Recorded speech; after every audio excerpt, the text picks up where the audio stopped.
Hello friends, आप सभी का आपके अपने यूट्यूब चैनल बीपीएससी टीचर प्रशांत में हार्दिक स्वागत है। आज का हमारा वीडियो उन लोगों के लिए काफ़ी महत्वपूर्ण होने वाला है जो शिक्षक बनने का सपना लिए हुए हैं और उन्होंने अभी तक बीएड या डीएलएड का कोर्स नहीं किया है। वैसे छात्र एवं छात्राएं जो कि सबसे सस्ते में बिहार से डिप्लोमा इन एलिमेंट्री एजुकेशन करना चाहते हैं और शिक्षक बनना चाहते हैं, वो ये वीडियो बिना स्किप किए अंत तक जरूर देखेंगे।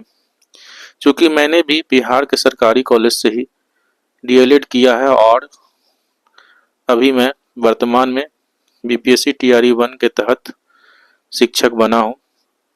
इसलिए मुझे डीएलएड की सारी जानकारी है कि कब क्या होता है, कितना टोटल फी लगता है और जो आपको किसी चैनल पर नहीं मिलेगा वो आप मुझसे जान सकते हैं। इसलिए वीडियो को आप ज़रूर देखिएगा। चलिए वीडियो स्टार्ट करते हैं।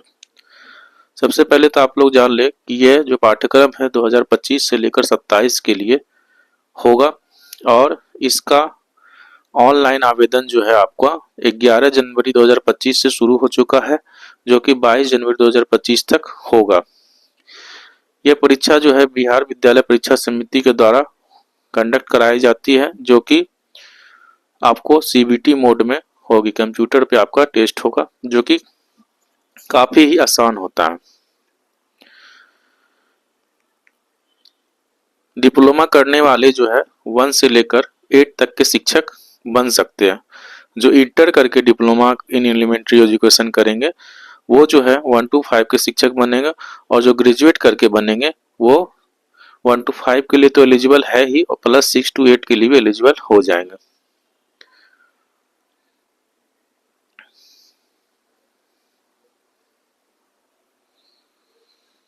इसके लिए आपको शैक्षणिक योग्यता जो कम से कम चाहिए वो 50% अंकों के साथ जो है आपको इंटर पास होना चाहिए। आप किसी भी बोर्ड से इंटर हो सकते हैं और अगर आप आरक्षित कोटि से है जैसे कि एबीसी, BC1 जिसको कहते हैं, BC2, SC ST और जो दिव्यांग कैटेगरी के लोग होंगे उनको 45% अंक भी होगा इंटर में, तो अब भी वो फॉर्म भर सकते हैं।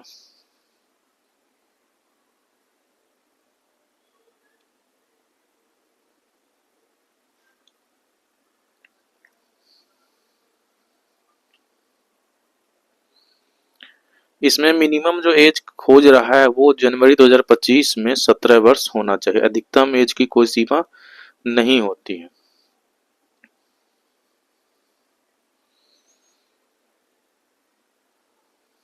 इसमें जो है आपको SC के लिए 16% आरक्षण है, ST के लिए 1%, BC के लिए 12%, EBC के लिए 18%, पिछड़े वर्ग की महिला के लिए 3% और EWS के लिए 10% आरक्षण का लाभ मिलेगा। उसके अलावा सरकारी नियमानुसार जो कुल सीट है उसमें दिव्यांग अभ्यर्थी को 5% का आरक्षण मिलता है। प्रवेश परीक्षा आपको पहले ही बता चुके, कंप्यूटर बेस्ड टेस्ट होंगे जिसमें कि 120 प्रश्न आएंगे जो कि ऑब्जेक्टिव होगा और बहुविकल्पीय होगा। इसके लिए आपको 150 मिनट या 2.5 घंटा का समय दिया जाएगा। आप बात करेंगे पैटर्न क्या होगा एग्जाम का, तो इसमें आपको सामान्य हिंदी से 25 प्रश्न पूछे जाएंगे, गणित से 25 प्रश्न, विज्ञान से 20 प्रश्न, सामाजिक अध्ययन से 20 प्रश्न, सामान्य अंग्रेजी से 20 प्रश्न और तार्किक एवं विश्लेषणात्मक क्षमता लॉजिकल एंड एनालिटिक रीजनिंग से 10 प्रश्न। कुल मिलाकर 120 अंक के प्रश्न होंगे और सभी एक एक अंक के लिए होंगे।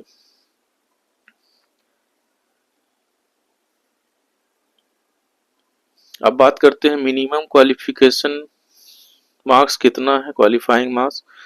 तो ये 35% है जनरल के लिए और 30% है जिनको आरक्षण मिलता है।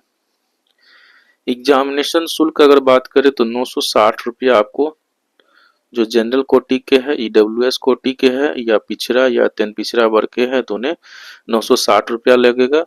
और जो कि SC ST और PH कैंडिडेट है, दिव्यांग कैंडिडेट है, उसको 760 रुपया लगेगा। आवेदन आपको www.dlhbihar.com पर करना है, जो कि 11 जनवरी से लेकर 22 जनवरी 2025 तक लिए जाएंगे। क्योंकि आपका एग्जाम जो है डिफरेंट डेट में कंडक्ट कराया जाएगा, इसलिए क्वेश्चन का लेवल जो है कम ज़्यादा हो सकता है। यही कारण है कि इसमें भी नॉर्मलाइजेशन सिस्टम लागू होगा। अब बात करें कि फॉर्म कैसे भरना, तो फॉर्म जो है आप इनके ऑफिशियल वेबसाइट www.dlhbihar.com पे जाकर 3 चरण में भर सकते हैं। पहला जो चरण होगा आपका पंजीयन होगा, दूसरा जो है फॉर्म भरना और तीसरा जो है परीक्षा शुल्क जमा करना। आने वाले वीडियो में मैं आपको फॉर्म भर के भी दिखाऊंगा कि कैसे जो है आपको फॉर्म स्टेप बाय स्टेप भरना है। वैसे अगर आपको किसी भी तरह का कोई डाउट होता हो फॉर्म भरने में या जो है सिलेक्शन के बाद आपको कोई भी प्रोसेस में आपको परेशानी होगी, तो चूंकि मैं DLED जो है सरकारी कॉलेज से कर चुका हूं तो मुझे सारी जानकारी है इसके बारे में, तो आप हमसे पूछ सकते हैं। तो सबसे पहले रजिस्ट्रेशन के लिए आपको न्यू कैंडिडेट को क्लिक करना है। उसके बाद आपका एक नया पेज खुलेगा, उसमें आपको अपना नाम, ईमेल आईडी, मोबाइल नंबर और पासवर्ड खुद से बनाना है। उसके बाद रजिस्ट्रेशन पर इन करना है। जैसे ही आप कीजिएगा तो आपके मोबाइल पर एक OTP जाएगा, OTP डालने के बाद आपका रजिस्ट्रेशन हो जाएगा। रजिस्ट्रेशन होने के बाद आपको फिर दोबारा लॉगिन पे जाना है और जो आपका लॉगिन करने के लिए जो आपके मोबाइल पर मैसेज आएगा वो डालिएगा। तो आपका सारा आपका पर्सनल डिटेल उसमें डालना होगा, जैसे कि आपके father's name, mother's name, date of birth, आपकी आरक्षण कोटि क्या है, कहाँ के रहने वाले हैं, कहाँ कहाँ से कोर्स किए हैं, शैक्षणिक प्रशैक्षणिक विवरण सारा आपको देना है। उसके बाद फोटो और सिग्नेचर अपलोड कर देना है। उसके बाद सेव बटन का क्लिक करते ही सारा डाटा आपका सेव हो जाएगा और फिर प्रीव्यू में जाकर देख लेना है कि आपका कोई चीज़ गलत तो नहीं है। अगर गलत होंगे तो एडिट का ऑप्शन आएगा, आप उसको फिर से स्पेलिंग को ठीक कर लीजिएगा और उसके बाद फिर सेव कीजिएगा।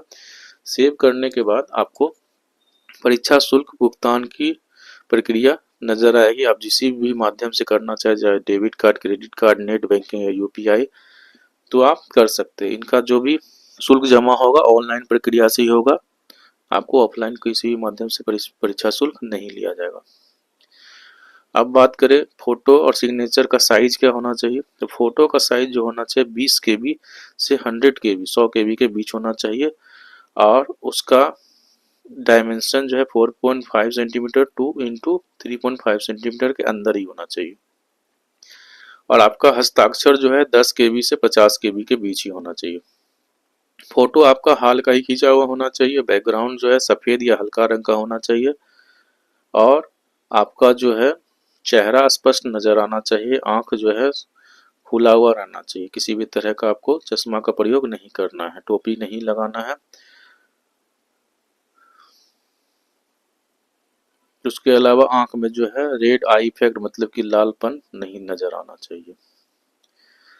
अब कौन कौन सा डॉक्यूमेंट आपको अपलोड करना है, तो सबसे पहले मैट्रिक का सर्टिफिकेट जो कि आपके जन्म तिथि का प्रमाण होगा। दूसरा जो है आपका इंटर का मार्कशीट और सर्टिफिकेट। तीसरा अगर आप SC ST है तो उसके लिए जाति प्रमाण पत्र, EBC या BC है तो उसके लिए नॉन क्रीमिलियर सर्टिफिकेट जो कि नया होना चाहिए। जो विवाहित महिला है उनका जो क्रीमी लेयर सर्टिफिकेट होना चाहिए पिता के नाम पर होना चाहिए, ना कि पति के नाम पर। आपको पिता के नाम से ही NCL बनवाना है।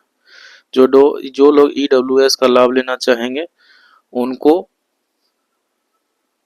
EWS प्रमाण पत्र संलग्न करना होगा और जो लोग दिव्यांगता का दावा करेंगे उनको PH का सर्टिफिकेट लगाना होगा। उसके अलावा जो बिहार राज्य के अभ्यर्थी है सभी को जो है रेसिडेंशियल प्रूफ देना है और जो किसी सेवानिवृत्त दिवंगत भूतपूर्व सैनिक कर्मचारी का आश्रित का आरक्षण लेना चाहते हैं तो उनका भी प्रमाण देना होगा। सारा डिटेल भरने के बाद आप जैसे ही पेमेंट करते हैं तो उसके बाद आपको फाइनल सबमिट करने वाला एक डॉक्यूमेंट जारी किया जाएगा, जिसको आप प्रिंट करके रख लीजिएगा। उसके अलावा यूजर आईडी और पासवर्ड भी याद रखना है, ताकि जैसे ही आपका डमी एडमिट कार्ड आए तो आप उसको देख सके। डमी एडमिट कार्ड का मतलब होता है कि वो आप सुधार कर सकते हैं, उसके लिए आपको मौका दिया जाएगा, और उसमें कोई भी गड़बड़ होगी तो बाद में सुधार नहीं होगा। इसलिए डमी एडमिट कार्ड को आप लोग डाउनलोड करके देख लीजिए, अगर सुधार की ज़रूरत है तो सुधार हो जाएगा।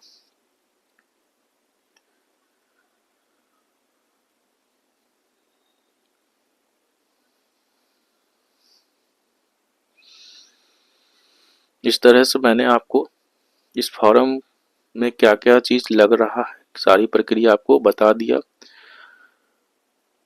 अब बात हम लोग करते हैं कि इसका फी क्या लगता है कोर्स पूरा करने पे। तो फर्स्ट ईयर में आपको 11,000 रुपया, 11,500 रुपया लगते हैं, और सेकेंड ईयर में 8,500 रुपया लगते हैं। ये मैं आपको जनरल और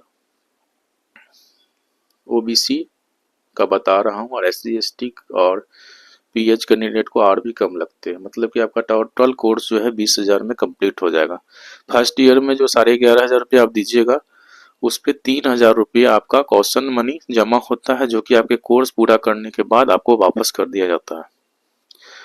तो इस हिसाब से देखा जाए तो आपका टोटल फी जो है 17,000 रुपया लगता है, और रजिस्ट्रेशन फॉर्म सब मिला के आपको 3,000 रुपया इसलिए मैं बता रहा हूँ। इसलिए टोटल ओवरऑल जो जनरल कैंडिडेट है और ओबीसी BC कैंडिडेट है, उनको 20,000 में टोटल कंप्लीट हो जाता है, जिस प्रकार से मेरा कंप्लीट हुआ था।